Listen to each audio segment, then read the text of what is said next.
Jaya kerja bersama. Ekspedisi Merah Putih. Ya.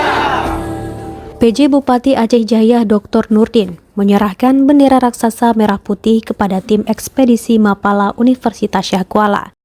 Kegiatan berlangsung di halaman kantor Bupati Aceh Jaya pada Senin 14 Agustus 2023.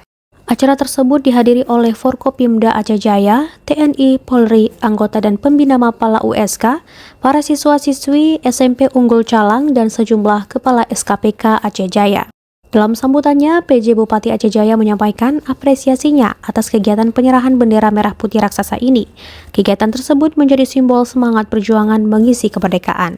Bendera berukuran 30 x 15 meter ini nantinya akan dikibarkan pada perayaan 17 Agustus 2023 di tebing Batis Sire, Desa Gampung Blang, Kecamatan Kurung Sabi.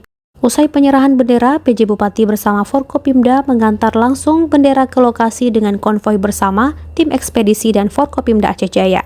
Kemudian sampai di lokasi, rombongan melaksanakan pesiju dan doa bersama.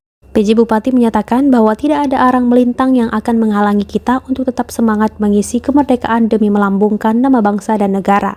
Dr. Nurdin berpesan kepada seluruh pemuda agar terus berjuang, karena dengan semangat juanglah yang membuat kita menang.